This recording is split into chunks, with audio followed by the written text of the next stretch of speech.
Good morning, children. Now we are going to see workshop of the poem Leisure. Let's examine question number 1. Say where. First one. Do the cows and sheep stand? Answer. Beneath the branches of trees. Second one. Do squirrels store their food? Answer. In the grass. Third one. Do stars shine in the daytime? Answer. In the streams. Fourth one. Does beauty's smile begin? Answer is in her eyes. Let's examine question number 2. Think and answer in your own words. Question number 1. What could have inspired the poet to compose this poem? Do you think it relates to our present day life?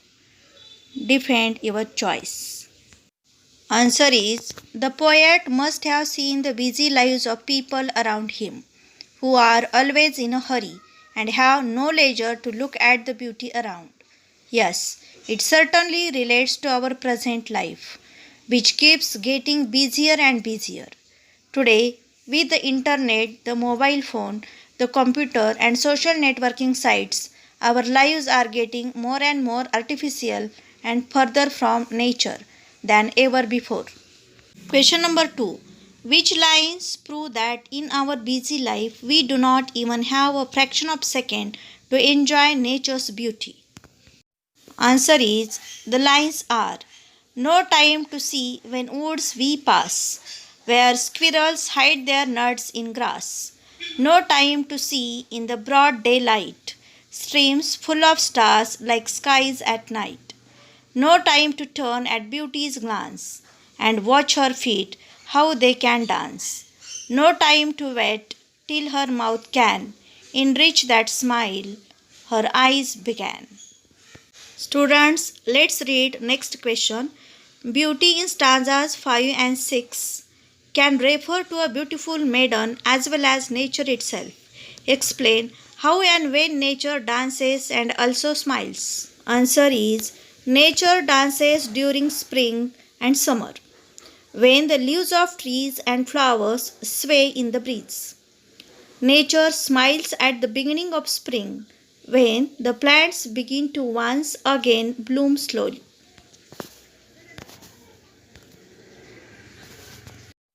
Let's read next question. Why does the poet call our life poor? Answer. The poet calls our life poor because we are always anxious and under stress.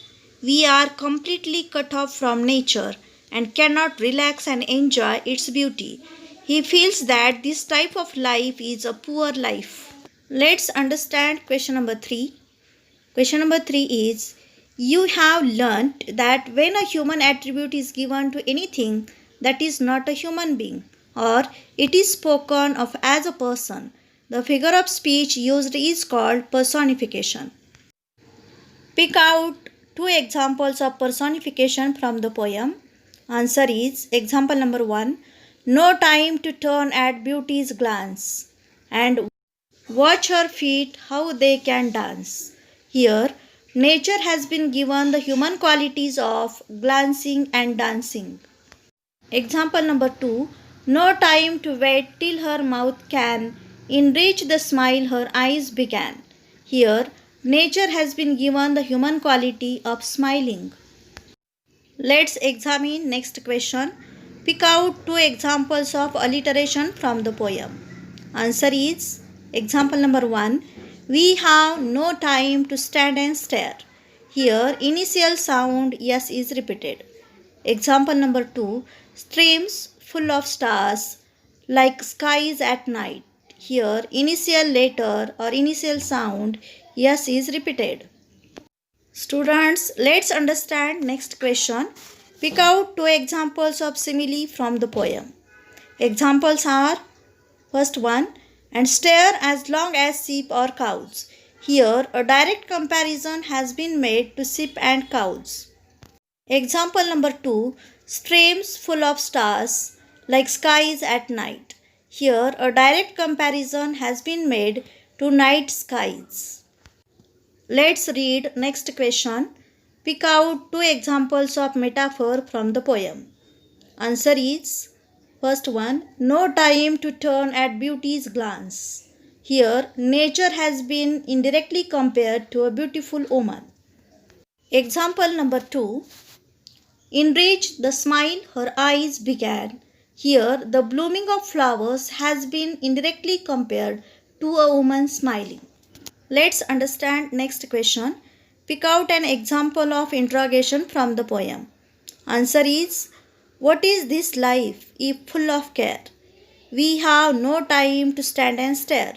Here, the poet asks a question to emphasize and stress upon the fact that modern man has no time to appreciate nature. Students, look at the question 4. Say where the images from nature given in the poem exist. Answer. First one, beneath the boughs, land. Second, squirrels hide nuts in grass, land. Third, streams in daytime, water. And fourth, stars, skies at night, air. In this way, today we have seen workshop of the poem Leisure. Students, you have to write these all questions and answers in your classwork very carefully. Thank you.